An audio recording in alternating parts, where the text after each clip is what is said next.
All right, super excited to dive into this week's episode and talk about our takeaways from the episode with Anthony, discussing going to college for profit. And really what it was is a life optimization strategy where he did not experience that lost decade that so many of us can identify with, that decade that is basically just dedicated back to the treading water or repayment of student loans.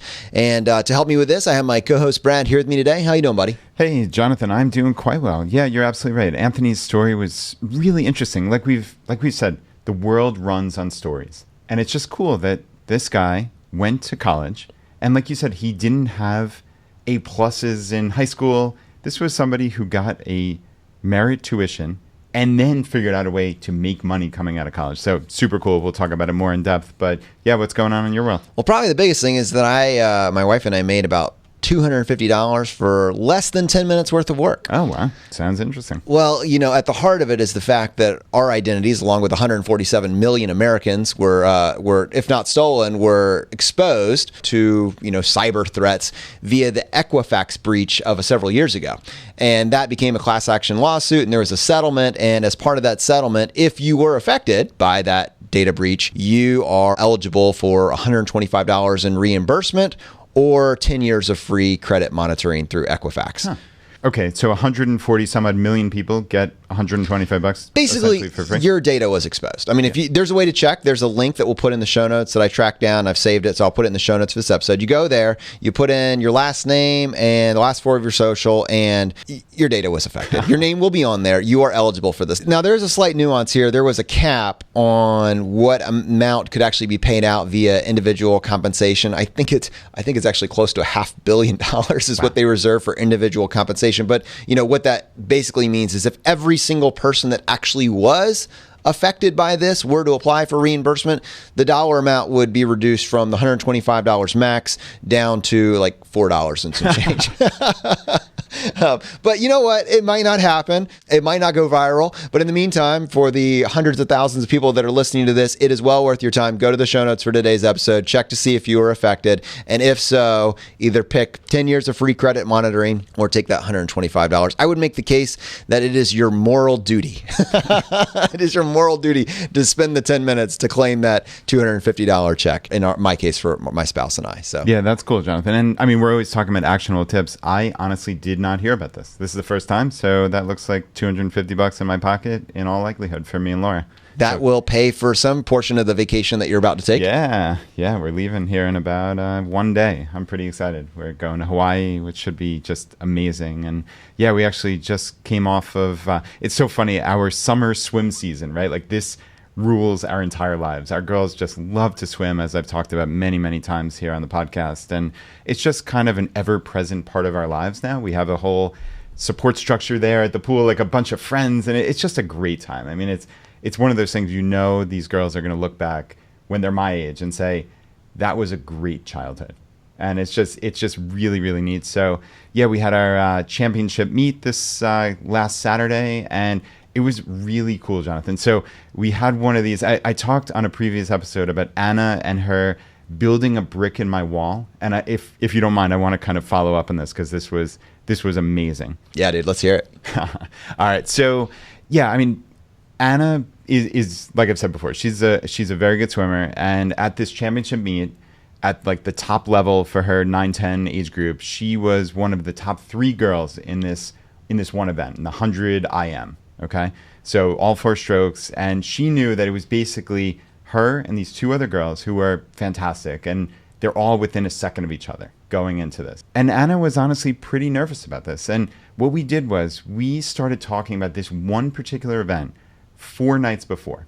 All right. And we talked about building that brick in her wall and what it would look like to win that event. And she wound up visualizing every second of when she sat down in that chair to getting on the blocks to what this was going to look like. I mean, she knew just based on these other 2 girls that she was going to be behind after 50 yards. And then it was going to turn for the breaststroke on the 50, and she was going to pass them, okay, because her breaststroke is fantastic. And she was going to come home on the freestyle at 75 yards. And honestly, this is where the brick is. She usually gets very tired. And I think honestly it's mental because she swims thousands of yards in practice 4 times a week. So she should be fine for 100 yards, but you can see her visibly get tired. But because she visualized this and she said, I am going to just destroy that last 25 yards. Like these are the words she's using. And I mean, she thought about every second of it. So Saturday morning comes. I mean, honestly, exactly what we talked about, almost word for word. She pulls up on the blocks. These other 2 girls are there. She's behind after 50. She blows by them in the breaststroke, turns for home. And not only did she not get tired, she swam the best 25 freestyle of her entire life and beat them by 3 seconds. Whoa. I mean, it was amazing. That's like years in swimming. Yeah, for real. I mean, she was possessed. And that's what it looked like. I've never seen her swim that fast ever in her life, not less at the end of the 100 IM. She dropped 3 full seconds and won by nearly 3 seconds. And it was just really, really cool. That's amazing. Yeah. And I mean, talk about the power of a mental game, right? Like the power of visualizing, the power of just wanting to be that little bit better. This is a 10-year-old kid and she's thinking like this. It's just, as a parent, I could not possibly be prouder of her. It is amazing. I don't care about the victory. I just care that she's thinking on these terms and she's going out and she's doing it. I mean, that is a priceless lesson for her for the rest of her life. Wow. Yeah. That's amazing, dude. Right? That's how I feel. So yeah, it was a good weekend, needless to say. Well, if I could one up it with your own story. No. As per Jonathan. No. Yes, but no. This one is a very, this one, you'll appreciate this. So when Anna was here a couple weeks back or a week ago for the Playing with Fire documentary, she came up to the studio to check out where her dad records the podcast. And the microphones were on. I had her sit down and I asked her, Anna, we got to talk about this brick in the wall. So, of course, I pressed record. Surreptitiously? Yeah. So I asked her a few questions about the mindset for this. And Brad, I guess I'm asking you for permission. Would you allow me to play that now? Oh, wow. I have not heard it, but I would unquestionably allow you to play it. Let's do it. Nice. All right. Let me go ahead and pull this up. All right. So, Anna, did your dad tell you that you inspire him? Yes. He's told you. And has he told you why you inspire? Because he told me. Can I tell you why your dad told me that you inspire? Sure. So he told me that what I saw my daughter Anna do has inspired me to be a better person and to challenge my own limiting beliefs. And let me tell you what he actually told me. My daughter Anna looked at something that she felt was important to her. In this case, it was swimming. And she saw that other kids were getting better. And instead of just accepting that, she said, what would it look like for me to be better at swimming? And she came and she said, every time I hop in the pool, every time I swim a lap, what I visualize that I'm doing is that I'm putting a brick in a wall. I'm building my brick wall. And your dad has taken that and used that in his own personal life and has inspired tens of thousands, if not hundreds of thousands of people using that. And I'm just curious, like, where does that come from? Where did you even come up with that? I don't know. I sort of just came up with it. What was it like when you were swimming and you saw other kids that were swimming that were faster than you? What was your thoughts when you saw that originally? I thought that they must have worked really hard to get there and that I can do it as well. And what did it look like for you to start doing it as well? What do you feel like you did that allowed you to get better? Worked really hard and used the brick in the wall to make it more real. And when you hop in the pool now, are you worried about what other people are doing? What are you thinking about now when you get ready to go into a race? Is it scary? For a swim meet, it can be. And when you don't do as well as you want to do, when something doesn't go your way, your time is maybe just a little bit slower than you were hoping. When you get out of the pool, what are you thinking? I wish that I did better, but there's always other chances, I think. That's amazing. You inspire me, and I know you inspire your dad. Do you feel like anything is achievable for me if I'm willing to work hard for it? Yes. That's amazing. Anything.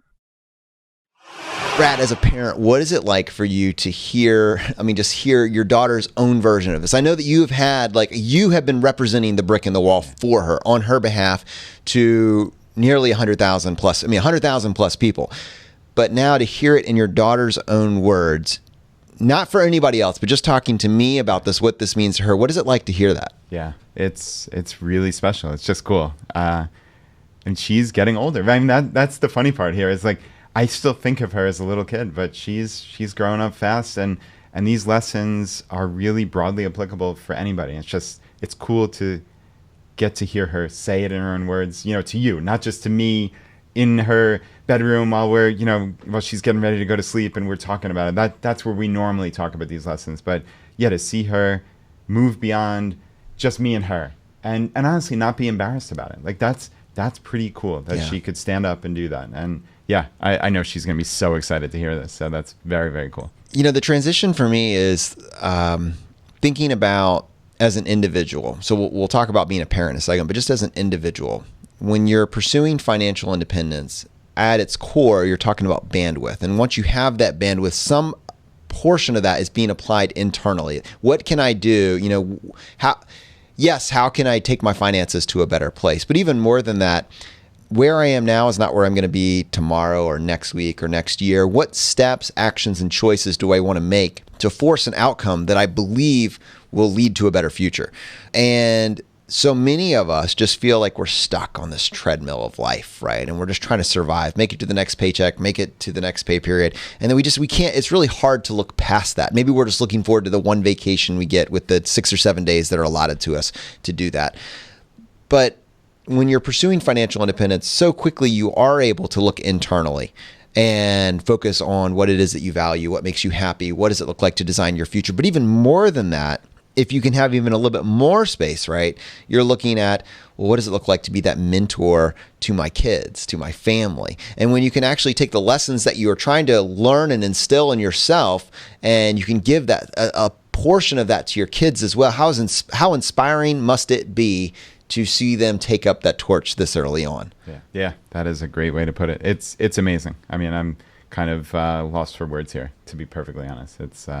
It's really, really cool, and it's just really special for me and for my whole family. So yeah, it's amazing.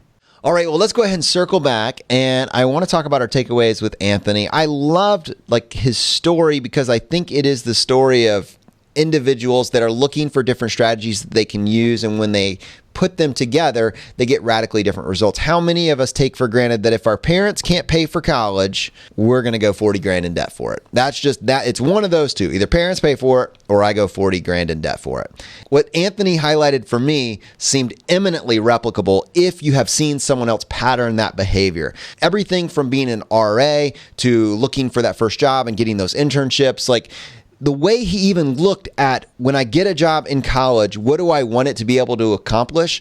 Pattern my own thought process. Yes, you could just get the most easily available job, or you could look for the secondary and tertiary benefits, which in my mind is pretty apparent. If you can work and study at the same time, that seems like winning. Yeah, agreed. And you're absolutely right. Why can't anybody out there replicate this, right? And to Anthony's point, it's not being an RA as a senior. You can be an RA as a sophomore. So what's cool about this is someone out there is listening to this and saying, wow, Anthony did an amazing job on this. He came out with a positive net worth. I think I can do a little bit better, actually, because I followed Anthony's story. And if Anthony could go back, he would have done it slightly, quote unquote, better, right? And I say that somewhat jokingly, but he would have gotten this RA job as a sophomore. And he said, you needed to know the rules. And I think that's just such a broadly applicable lesson just for life in general, right? He said you needed to take this one particular course that he hadn't taken. He didn't know to take it. But if he could go back and tell somebody starting day one of freshman year, they would take that. And they would potentially be an RA for 3 years, getting free room and board. And he said also, it's knowing the right people. I mean, Jonathan, we talk about this all the time, right? Even in this digital world, maybe especially in this digital world, personal connections mean everything. And we see it almost guest after guest, that what helps them get a leg up, it's not some scammy thing of networking and trying to meet thousands of people. It's genuine connection, right? We say that all the time.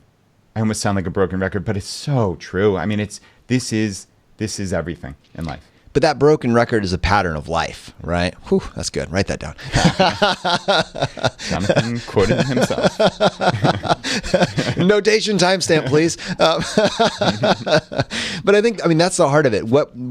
When you see people get these results the emphasis that we were asking Anthony was, is this replicable? And we were just sifting through that, because if it's not replicable, why are we spending all of our time talking about it? I'm not looking for one-off situations that nobody else can emulate. There's no value for our audience there. We're looking for the patterns that we see threaded through these individuals' lives that get these radically different results. And I think that's what we saw when he was talking about the RA position. He was basically highlighting for us a pattern that he had observed, that he had taken action on, and that worked for him. And I happen to know that in another couple of weeks, we're going to have another guest coming on, and we're going to see a lot of these same threads highlighted. And I think if we can identify that, you very quickly start to see what it would look like to be able to build a roadmap for yourself if you're going to be in the situation in a few years, or demonstrate or show to your child what steps they could take now to drastically offset the cost of college, if not, in Anthony's case, go to college for profit. Brad, the last thing that I feel like I just want to put a call out to the community on is this buying off your PMI. Like, all right, everybody just assumes you have to put 20% towards your home. Then if you can't do that, then you're going to have private mortgage insurance, PMI. And basically there's going to be an additional cost that's not going to your interest, it's not going to your principal. It's just basically carved out to cover the mortgage company in the case that for whatever reason you can't meet this mortgage down the road. It's a underlying insurance policy. It's a cost that to many people is invisible, but it's not so invisible. It's like $100 a month, and if you can hit 20% of you, if you can get 20% applied to the property, it will fall off. At least that's been my underlying assumption. That's what I knew about how this worked. He just did something different that I've never heard before. Yeah, this was an odd one and brilliant, yet odd. I mean, both of us were kind of taken aback, and you can hear it in the episode. Like, wait, what did you do? I mean, I think was your response. And because it sounds strange. And regardless almost of whether this is broadly applicable, I think what's most important is everything is negotiable, right? That is the lesson for me, at least. I'd love to hear your lesson out of this. But to me, it's what do you get by not asking the question? You get the same result as everybody else, right? You get the same result as Jonathan and Brad, who would have just blissfully unaware paid this PMI until we got 20% plus of equity in the house. We would have went and gotten an appraisal and shown that it was 20%, and PMI goes away. That's probably 10 years down the road. What Anthony did was he said, all right, maybe this is negotiable. What's the worst that happens? I asked one question, and they said, sure, here's the payoff amount, and that's PMI. I mean, is that a thing? Like, how would he know that? You know, we said we want to highlight things that are replicable. We won't know if this is replicable unless people in our audience actually call their mortgage company right now and say, can I prepay this or pay this off? Is there a way that I can just not do this without? I mean, I genuinely don't know. I don't even, Brad, what would the question, let's play this out. Me and you, we're going to call our mortgage company and we're going to say, can we get rid of PMI insurance? Like, is there something I can do? Can I prepay my PMI to not have it? Like, what would the question be? Yeah, I mean, I don't think it would be prepay, because prepay just, to me, connotates like, all right, I just want to pay a couple months of this. It's just, can I just pay you more for no reason?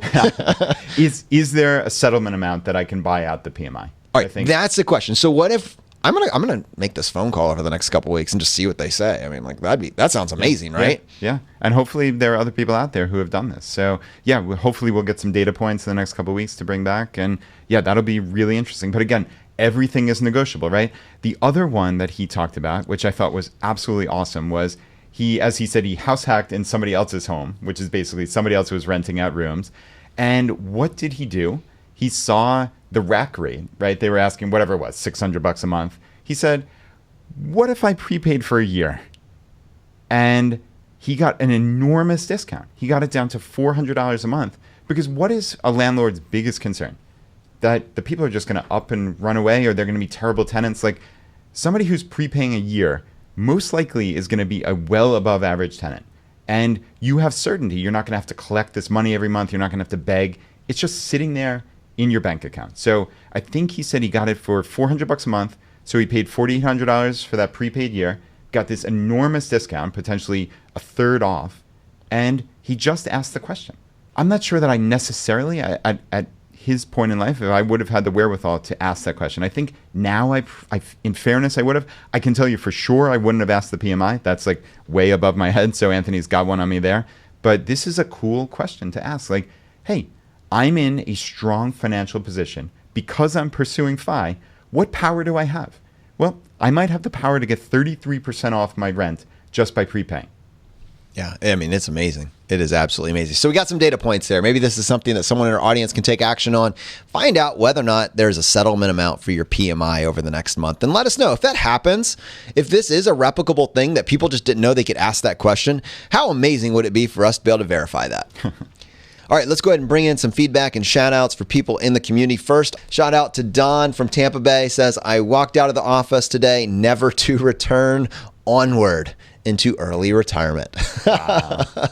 That's amazing. You know, what's incredible is throughout human history, there have been so many people that have been able to achieve this level of financial freedom early in their lives, but there's never been a platform for them to share the how and the why, and then the what are they doing next.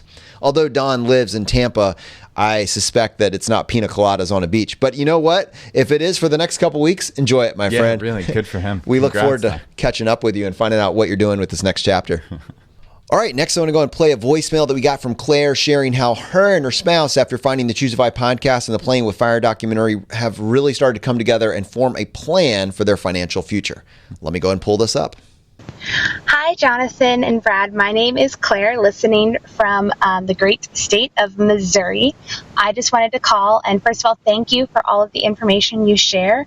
I found your podcast about 6 months ago, and since then, my fiance and I have put plans in place to pay off our debt by the end of next year, start investing more in our 401ks, our Roth IRAs, and we're even looking at possibly getting some rental properties. So it's all very exciting, and you guys kind of put the spark in there about what could we do if we really got intentional about it.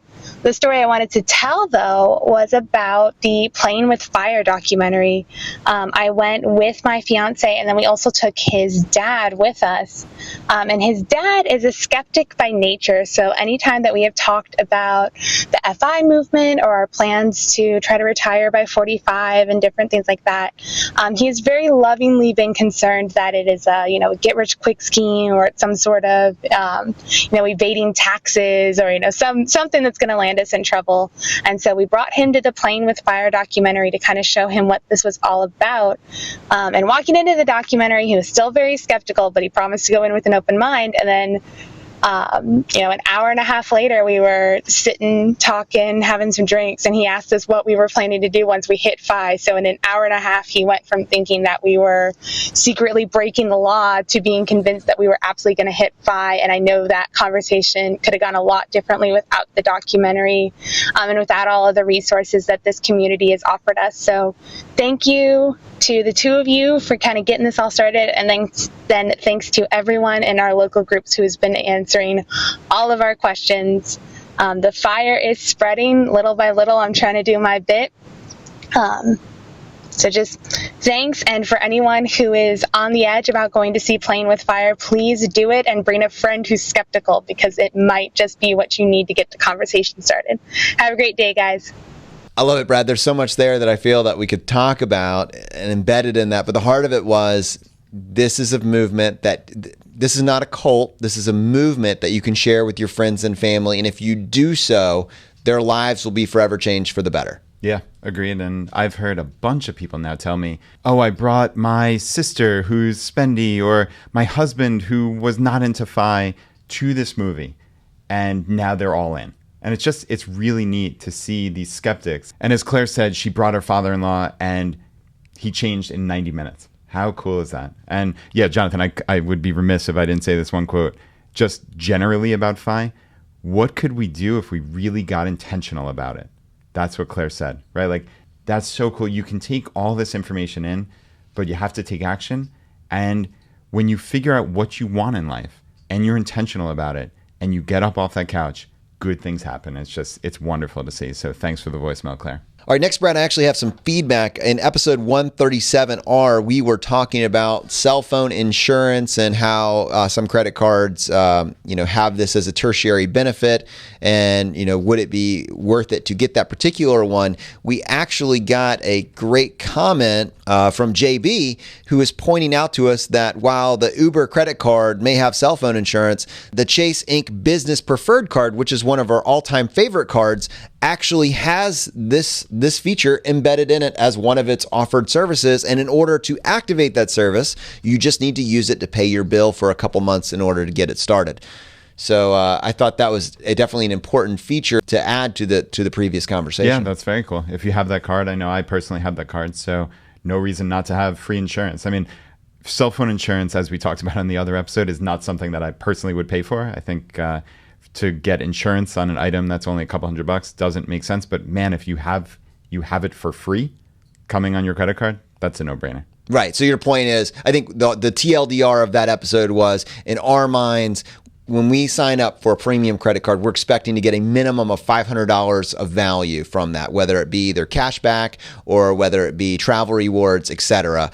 If you're going to give me another benefit in substitute for that, like 10% off my purchase, I'm gonna if the value on that's gonna be $10 or $15, I'm like, probably not worth it to get me to initiate and start a new card company with you. But if you already have one of these premium cards in your wallet, I happen to have this card. And it already offers a cell phone insurance. I'm not just against cell phone insurance. I'm just not going to pay for it. Right, exactly. And honestly, I wouldn't factor that into that $500 that you mentioned, because again, it's what would you have paid otherwise, right? Like, I would not have paid for this. So I don't consider that like this random value that's worth anything to me, right? But that said, I'm not going to turn it down. Exactly. So, very, very cool. Yes. All right, Brad, next I want to go and read an email that we got from Rachel. She's sharing with us how her grandparents made it to financial independence starting from the bottom. I know that the show has been wanting to highlight more stories of people hitting financial independence with lower incomes, and it occurs to me that my grandparents did that. My grandpa moved from West Virginia to Cleveland and my grandma from Kentucky to Cleveland searching for better jobs. They met and married, and my grandpa supported the two of them and their 5 kids. First, he worked at a factory that made springs by hand punching them. Then he got a job driving a truck, eventually saving enough to buy his own and learn to do all of the mechanic work himself. He probably did this before YouTube, might I add. I'm thinking so. My dad tells stories about riding to church in it because it was the only family vehicle. They had their own garden, they never bought anything new, and saved every bit they could. In his 50s, my grandpa was forced into early retirement. I don't remember all the details, but I believe he would have continued to work forever if only for the security of the paycheck. But once retired, they lived off less than the interest their investments were growing. My grandpa passed away a few years ago, but my grandma now is in an assisted living facility, still living on just the interest. The baby boomers went through hard enough times that started many of them down the path to FI, though it wasn't called that at the time. We've teased my grandparents over the years about not being able to throw away anything, but I think now that we're looking to downsize our house and make larger steps towards FI, that my grandpa would be proud, and I know my grandma is. At any rate, I thought it might be worth asking the audience if they have older relatives who are not bloggers and had normal incomes but who have interesting stories who might be guests on the show. Brad, what do you think? I would love to have those guests on the show. So yeah, anybody out there that has family members that fit that bill, please get in touch with us. Send an email to feedback@ChooseFI, and we'd love to highlight those stories. Like we talk about, it's always about stories, and we want to have every possible background covered, and this is great. And this has been a whole so far in our first couple hundred episodes. So yeah, I love it. All right, next from the mailbag, Brad, I want to go and give a shout out to Robert announcing that he has reached financial independence. He says, I'm happy to announce that today is my first day of financial independence. I've paid off all my bills except for my mortgage payment. Now I'm on the road to boosting my savings. Second, I picked up Playing with Fire by Scott Rickens. I can barely put it down. Third, I'm posting this while volunteering to help set up a local charity walk. The more I learn about financial independence, the more I've been giving to others, giving time, giving money, just generally being in a giving spirit. I used to give all the time, but slowed down because I felt taken advantage of by a few people. You wonderful financial independence folks have helped me to realize that giving is an integral part of the financial independent lifestyle, and I thank you for it. That charity of spirit, Brad, is an incredible thing, and I think part of it is when you get to a more secure place for yourself, when you've been able to build a foundation for, this future life, I think that kind of close-fisted mindset, it becomes much easier to let go of that. Yeah, I agree. I mean, I know I've seen this in my own life. I think that scarcity mindset, as you said, the tight-fisted, close-fisted, whatever we want to call it, that mindset is normal. I mean, I think a lot of us are stuck with that, unfortunately, but we're not stuck with it forever. That's the beautiful thing. I think you can get rid of that well before FI, but I know I've seen it once I've been at FI. I'm just much more generous with my time, with my money, and it's about what I value. I mean, that is what we talk about here all the time. And when you can take your precious resources, really your time and your money and your attention, and put them where you see fit with what you value, it changes everything. And frankly, you feel good. It makes you feel good. That's kind of the secret of this, is you're doing good in the world and you feel good about yourself because you're doing something that you genuinely want to do. So yeah, I love this email from Robert, and congrats on hitting FI. All right, Brad, next. Now, this one will be probably a little bit more fun if you're actually watching this on our YouTube channel, which you can find all of the latest video podcasts at ChooseFI.tv. But Mike shared his frugal win of the week with us, and he says, "Happy Sunday, my Feisters," the date of this posting. I had to say that just for that alone. "I had this job hovering over me for a while, but I finally framed our guest bathroom mirror. It took me 2.5 hours, but I think it's well worth it for $26 worth of material at Home Depot. What do you think?" So I'll have a picture of this on the video version of the podcast, but molding $18, square blocks $5, double-sided tape $3, paint was a freebie from a previous project.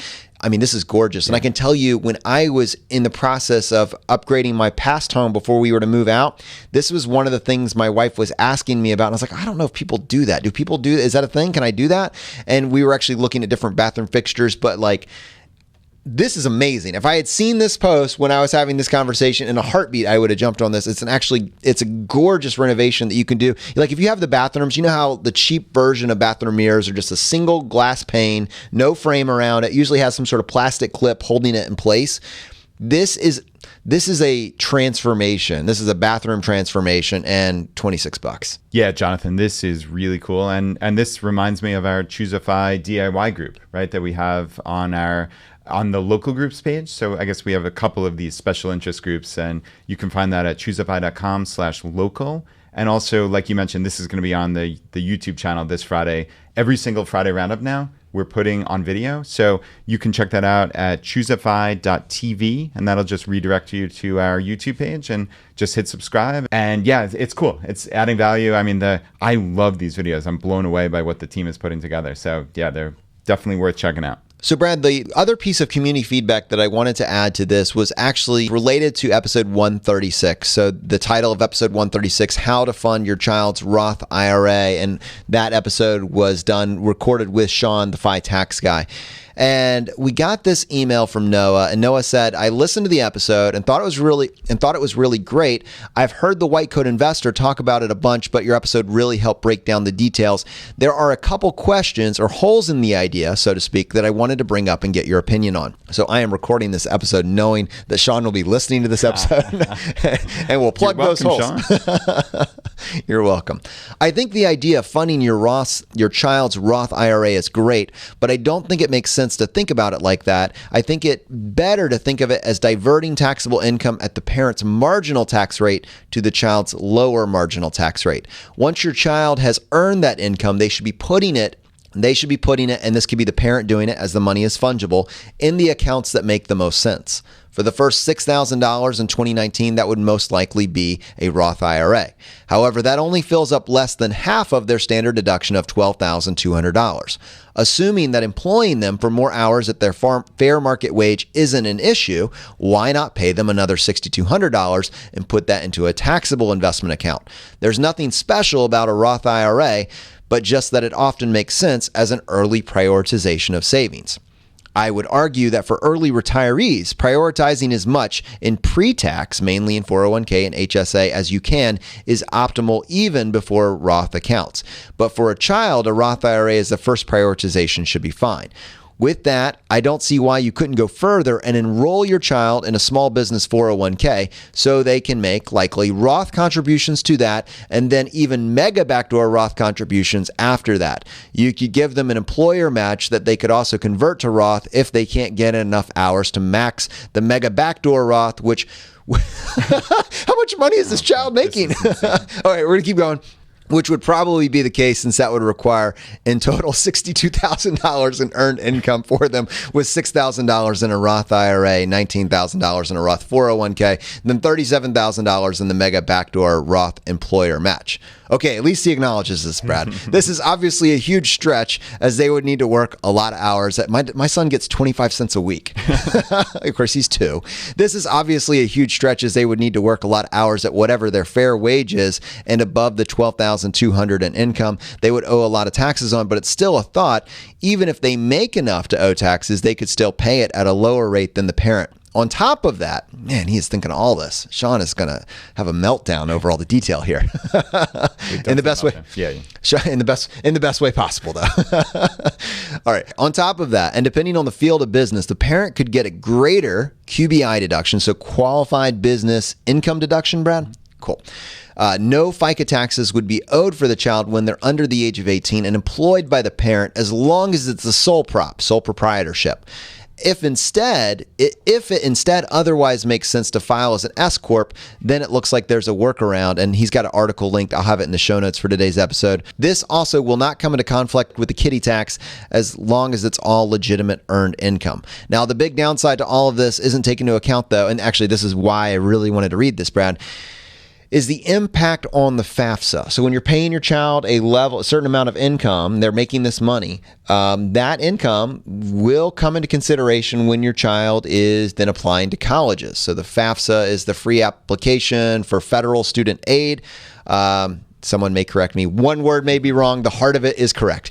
I'm not certain how the calculation works, but I know the FAFSA grants tend to be lowered way more than the applicant's assets and income than the parent. So what he's trying to say is the FAFSA grants tend to be lowered way more by the applicant's assets and income than the parents. Okay, so a lot in this. Some of this Sean will be probably giving us some feedback on in coming weeks, but the final point there is probably the biggest single takeaway: the law of unintended consequences.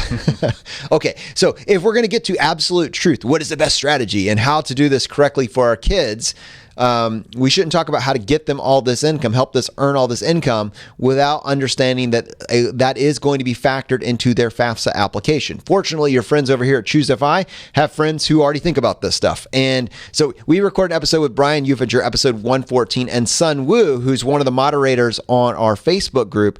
And we are dedicating an entire episode to navigating the FAFSA and the numbers that become a consideration when you're dealing with that application process. Yeah, and that is scheduled to come out at the beginning of November. So yeah, about 3 months from now. But yeah, that should be a very interesting conversation for anybody with children who are either at or approaching certainly college age. And if you have a child that, while working with them and employing these tactics, they are earning in between the ages of 10 and 18, $62,000 a year, please message us and let us know what that is so we can dial into that concept a little bit more. I would love, if there's a child out there between the age of 10 and 18 that has effectively pulled off a mega backdoor Roth, I want to talk to them, or I want to talk to the parents and need to find out what's happening.